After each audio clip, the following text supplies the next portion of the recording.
Yes, when it comes to recycling the nitrogen is the most expensive element we have to buy.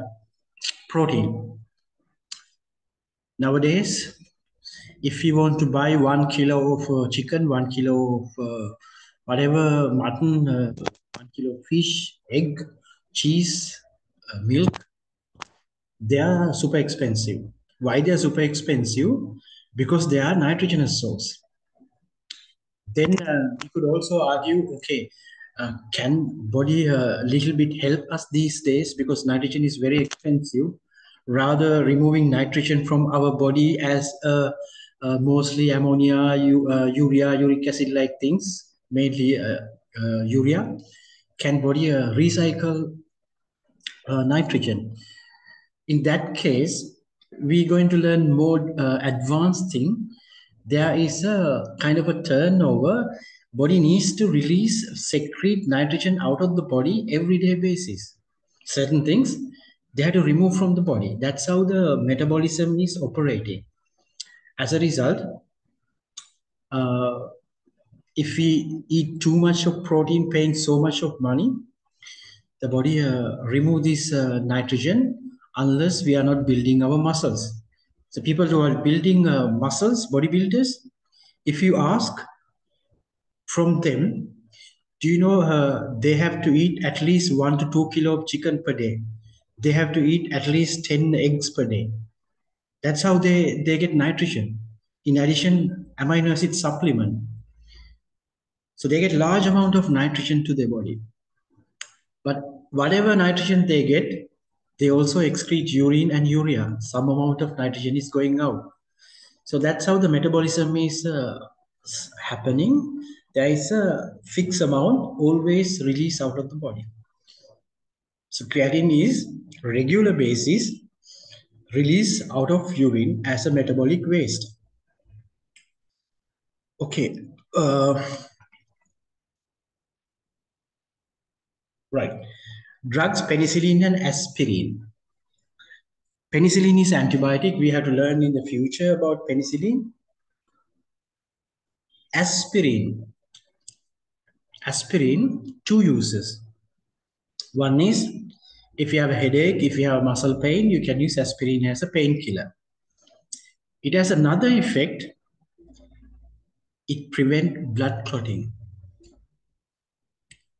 by inhibiting platelet. Inhibiting platelet. Now, platelet are the most important cell in blood clotting. That's why you have seen many places in the media and other places. If a person is suffering from a dengue fever, this person platelet goes down, platelet number reducing, and as a result they can start bleeding.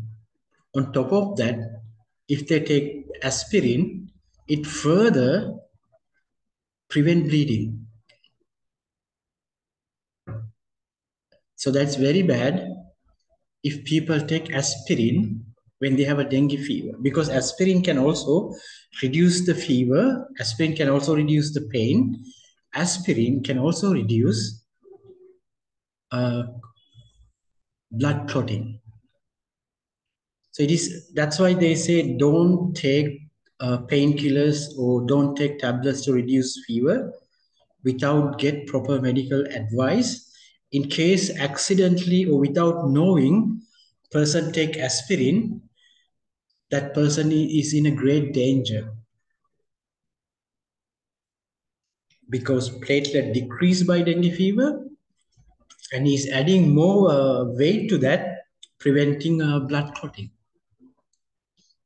So aspirin is good for the people, old people. They are, if they have risk of producing blood clotting, as you learned previously, blood clotting and atherosclerosis like thing. Okay, secretion 1 and 2, these two drugs. And now I'm going to write creatinine. I write creatinine. So what if I didn't explain creatinine? I just wrote it here. I just go on rest star. What I secrete hydrogen ion and ammonia. Hydrogen ion and ammonia. Okay, these two, proximal canal tubule, and this one is also proximal canal tubule, and hydrogen and ammonia, both places we can write. It's nothing wrong here and here. Distal canal tubule as well. So I write here again, hydrogen and ammonia.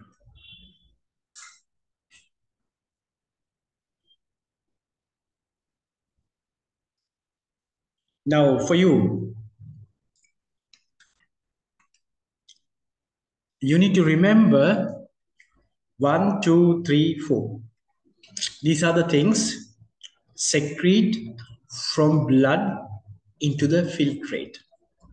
That's how you have to handle the facts and figures to write a good answer and try to get good marks. You need to remember this.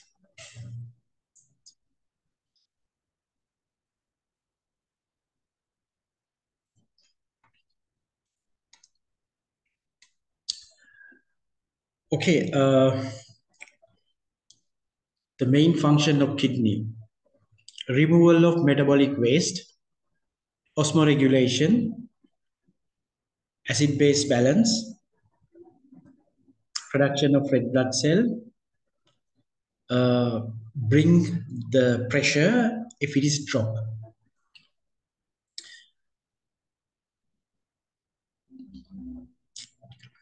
Now again, I'm coming to the regulation of blood pH through acid-base balance. I hope you can remember what is the role of bicarbonate ion. So we have learned this help to maintain the acid-base balance. Now this time, another one is coming, hydrogen ion and ammonia. Now how does it work? It's like this. This is a blood capillaries, and this one is the tubule.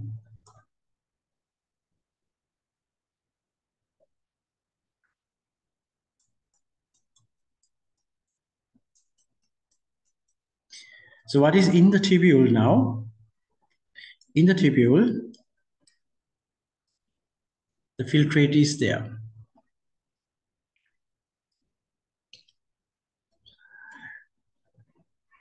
If hydrogen ion secreted, and the ammonia can also diffuse because ammonia is a gas,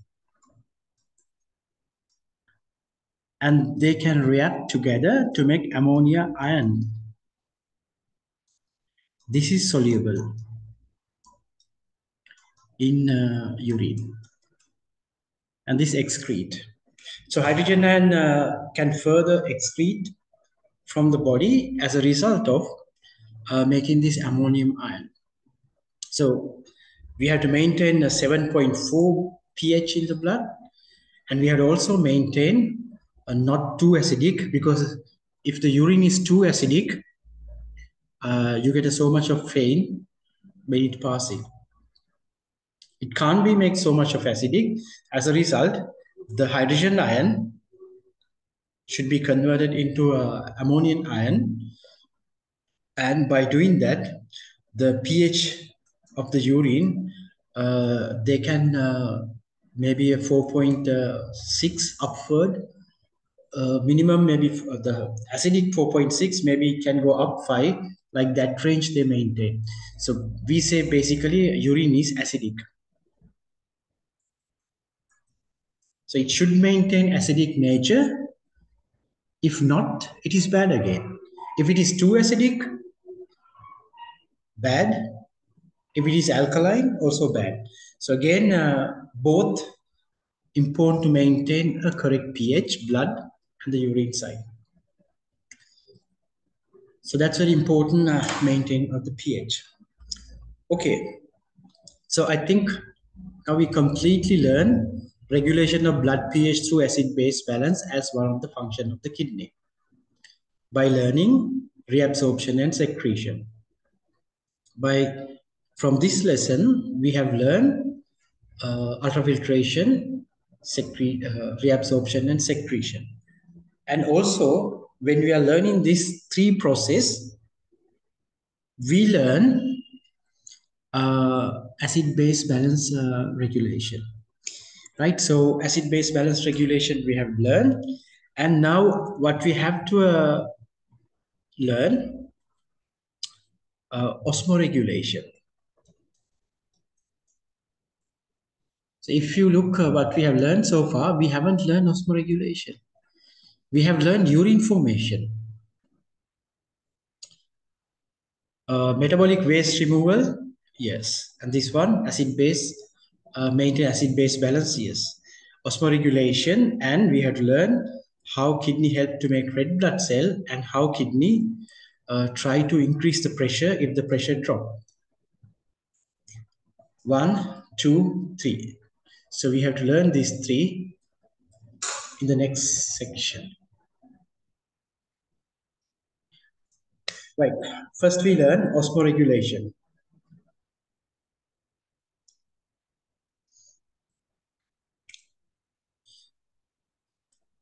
Can you remember what I said? Osmoregulation, it need to maintain solute and a water level. A proper balance of solute and water level is called osmoregulation. If osmoregulation is perfect, blood pressure is correct. And blood volume is also correct. So rather thinking about pressure and volume controlling, it's better to control the right amount of solute, right amount of water. If body can maintain that, blood pressure and blood volume remain same. Now for that, we have a process. Process is going like this way. Process is starting from blood. From blood, it connect the brain. From brain, it goes to the kidney. Blood, brain, and kidney.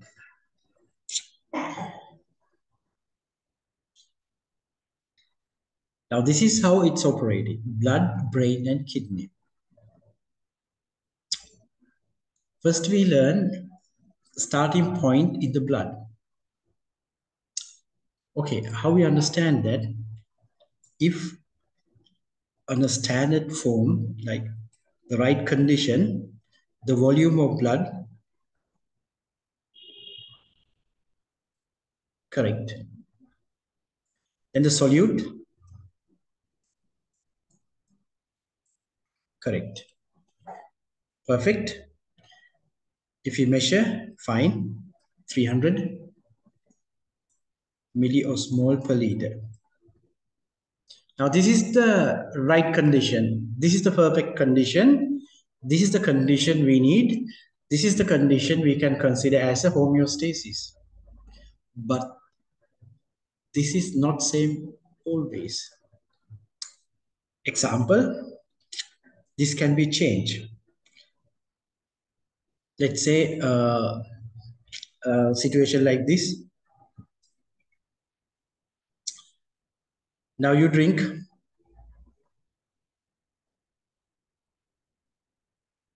I think you know the shape of the bottle. By looking at this bottle, you drink zero cola, 2 liters. within a short time. Now, zero cola does not have sucrose. It has no solute. So solute level is very trace. It has only the sweetener, trace amount of sweetener which give the sweetness. Other than that, it has no solute. But if you drink normal cola, it has sucrose and its solute and water level is balanced. Now, in this case, volume of the blood increase, osmolarity decrease. Okay, another one. You have a certain food which has a lot of salt, and you like that food, and you take a lot of salt.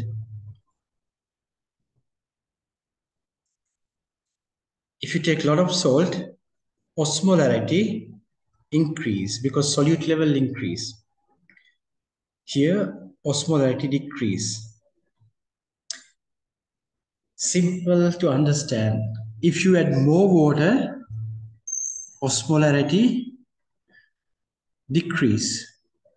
If you add more solute, osmolarity increase.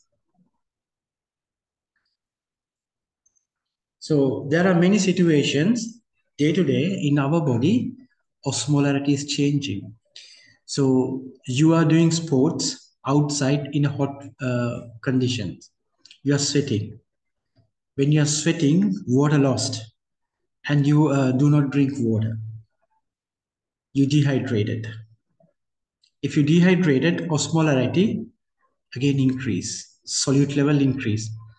Dehydrate means you lost water from the body, solute level remain there, and solute level increase. So we can take many example day-to-day basis due to the factors that we are exposed, osmolarity change. But in that case, blood cannot stay like this, body cannot stay like this. If body detect the changes, body try to keep again same number 300. Doesn't matter you have a 2 liters of water with 1 hour, the volume increase. So we try to understand from simple to a theoretical level. Simple mean what happen if I drink 2 liters of water within 30 minutes? Your answer is my urine input will increase. My urine input will increase. What happens if I consume too much salt? Then the urine output decrease. Now we're going to learn what is the mechanism, how body try to increase urine output, how body try to decrease urine output. So this mechanism we're going to learn under this osmoregulation. So let's start with the one type, either osmolarity increase or osmolarity decrease. So we come with a situation, increase osmotic pressure.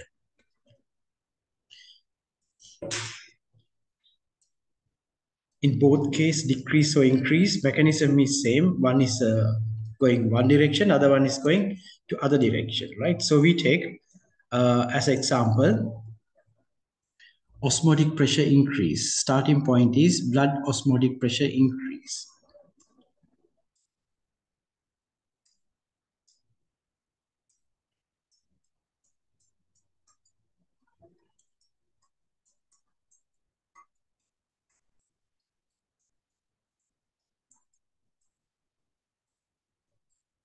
So this is a starting point.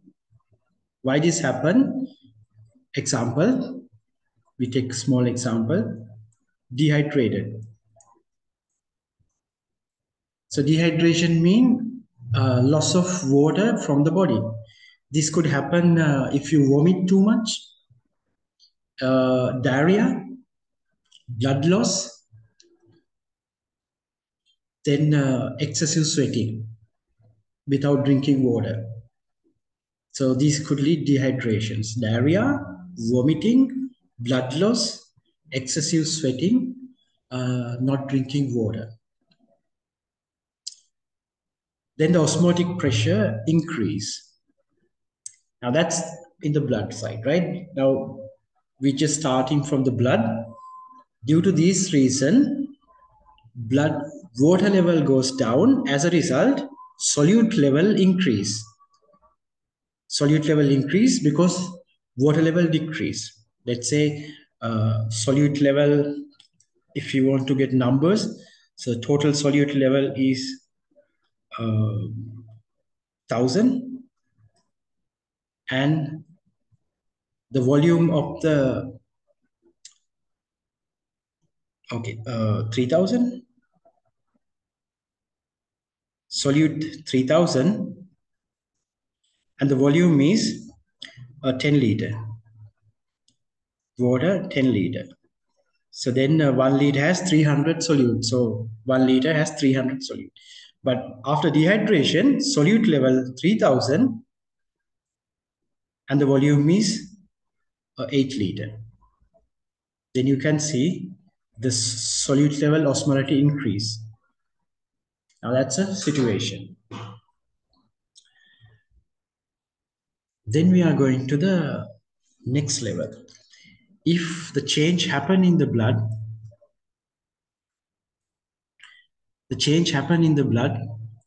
this change is detected by the brain.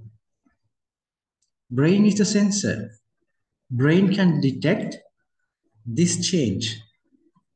Should be like this. Now we change to this.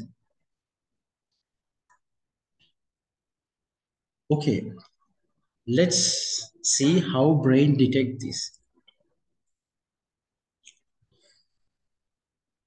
Now in the coordination, this lesson again you have to learn. It's repeating in more detail, but I will also explain here. Then it's easy for you to understand in the coordination how this happened.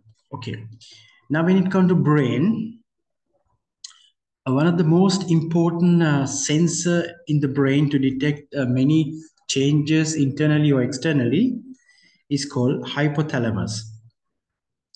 There is a place called hypothalamus, and this hypothalamus is connected to another tiny organs called pituitary.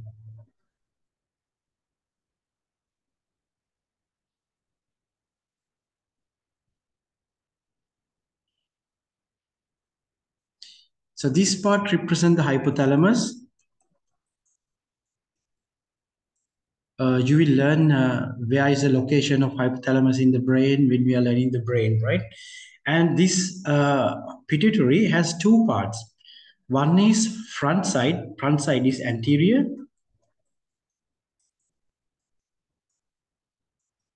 Back side is posterior.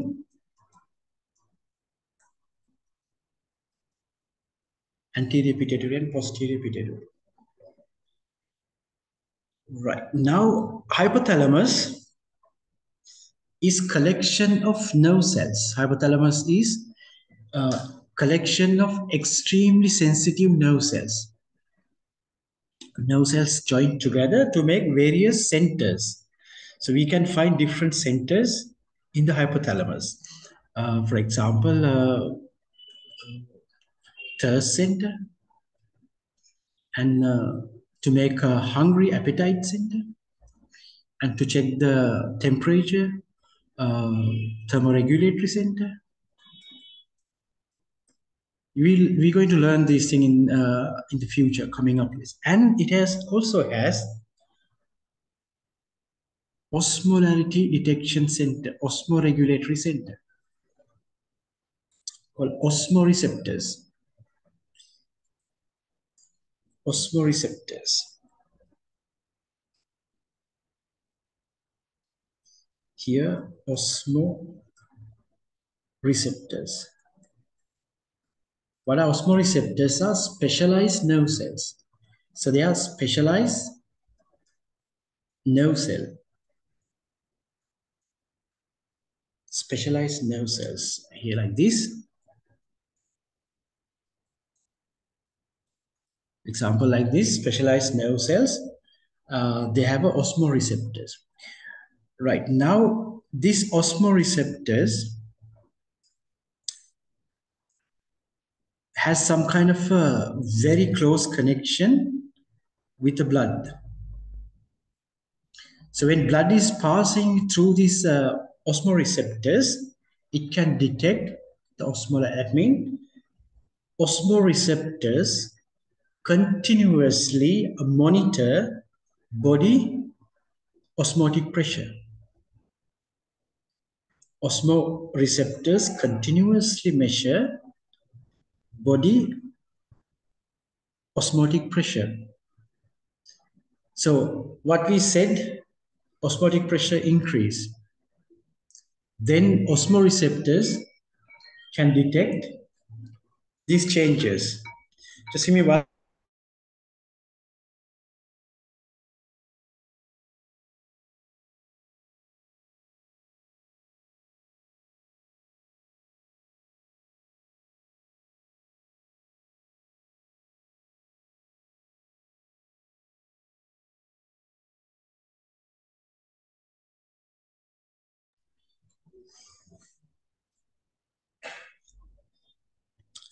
Okay, right. So we continue.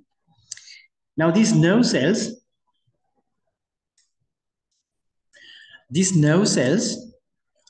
communicate with the posterior pituitary.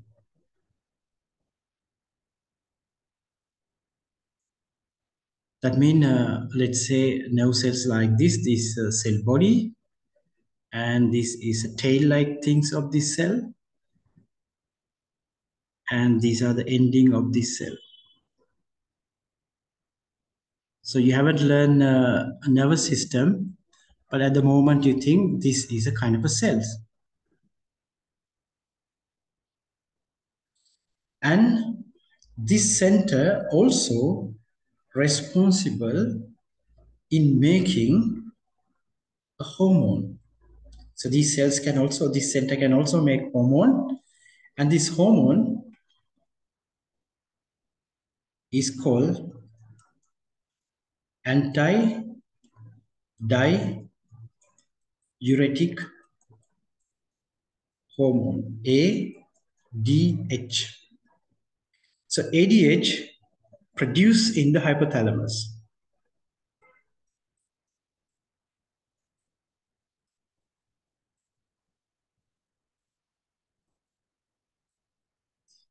And store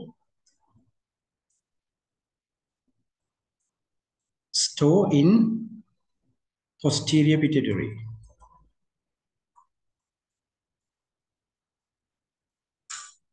Now this lesson coming up again in the next section. So that seems to be important lesson.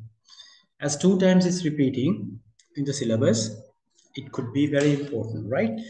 Okay, again I summarize. The hypothalamus and pituitary are the main center in the body to detect so much of changes around us, especially hypothalamus. After detecting hypothalamus can operate through pituitary to take necessary action. If the change happens, hypothalamus can detect, and hypothalamus cannot do anything, then useless.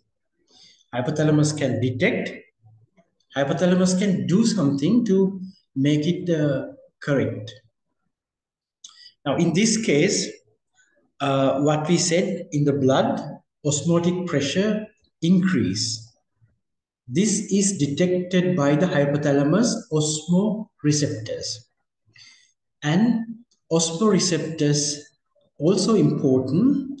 This area, ADH, antidiuretic hormone produced in the hypothalamus, store in the posterior pituitary. As soon as osmotic pressure increased, hypothalamus detect it, then the hypothalamus secrete ADH into the blood. ADH secrete into the blood. So you have learned in insulin a little bit how it works. Pancreas beta cells secrete to the blood. Insulin can travels to the other part of the body and it helps to take glucose, right? Same way, this ADH hormone can now enter into the blood.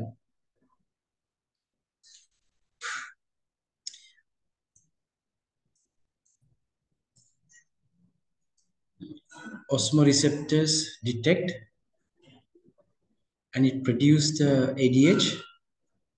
ADH store in the posterior pituitary. ADH release into the blood.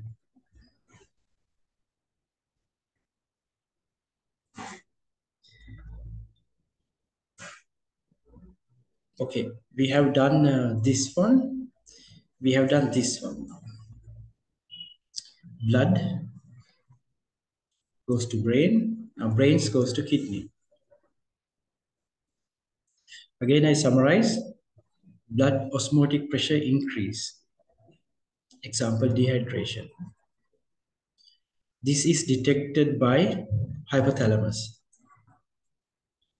Hypothalamus secrete ADH. Next, kidney.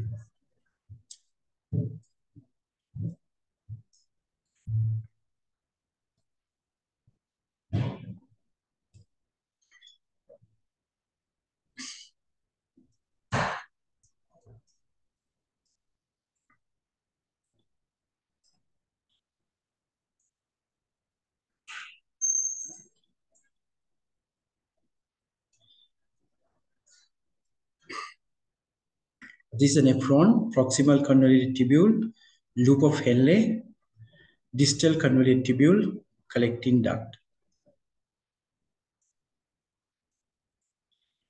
Now this hormone can bind, ADH hormone can bind cells in this area, proximal distal convoluted tubule, and importantly, collecting duct.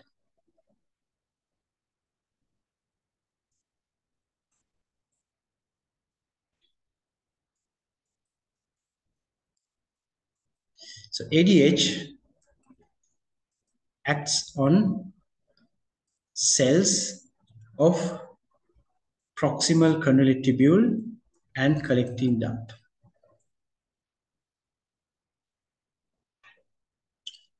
So what is the action of ADH? I can show it in both places. It's like this.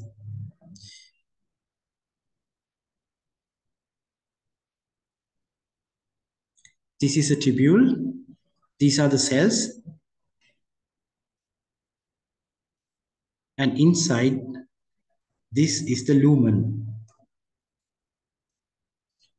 This is the lumen. It has the filtrate. The filtrate still has water because we know urine is a liquid and water plus urea and other things, electrolytes like things are there. Okay, now we are not going to learn too much detail about this hormone. So this hormone can bind to the cells like this. This is ADH. They can go and bind to the cells of proximal convoluted tubule and collecting duct. And after that, the main action is it increase water reabsorption from this lumen side. And the water by osmosis moving into the capillaries of blood. So water molecule can reabsorb from proximal convoluted tubule and collecting duct. Now, it is a kind of a reabsorption, but this reabsorption is special and it's an enhanced reabsorption. That means in normal condition, this doesn't work. But extreme condition like dehydration still try to take water from the urine. So more and more water take from this place and as a result, what is going to the blood. Then the urine output, urine volume decrease. Urine volume decrease. When the urine volume decrease, body can conserve water, and again it can restore the water volume. So when the water volume restore, again more water added to the body, and what will happen? It can again bring the right osmolarity. There are a few things we have to add, but we are not going to add this one because we haven't learned certain theories. As a result, we are not going to add, but we are going to add these things in the next coordination lesson, hormone, endocrine glands, few other things which is important for this section. But just to understand again, kidney, one function is osmoregulation. How it work? Like this. If blood osmotic pressure increase due to a dehydration, solute level goes up. Can be detected by the hypothalamus. Hypothalamus secrete ADH through posterior pituitary.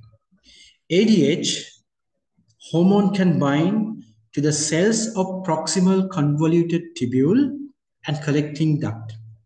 Increase water reabsorption. When more and more water reabsorb, less volume of urine decrease. So after certain time, body can conserve water and it can bring back to normal level, and osmolarity bring to the normal level. If you want to understand other way, that what happened, osmotic pressure decrease. So we can do the same thing. Blood osmotic pressure decrease. Consumption of large amount of water, example, consumption of large amount of water within a short time. Then detected by the hypothalamus, hypothalamus stop releasing ADH. ADH level, blood ADH level decrease. When no ADH, kidney, proximal convoluted tubule and collecting duct do not absorb water. Volume of urine increase, more urine, more water release out of the body, and the blood water level bring to the normal. Osmotic pressure brings to the normal. Okay, you get the recording this in the coming days. If you want, you can again go through it and take a highlighter, and if you have the notes and resource book, just highlight the relevant things, words and something you cannot understand. By looking at this video, I think you can understand many things not written in the content, in text. Then you have to remember these things by reading several times. So see you again next week. We can finish, and I will send coordination notes again next week, so we can start hopefully next week coordination. That's a very tough lesson again, coordination. We'll try to make it easy.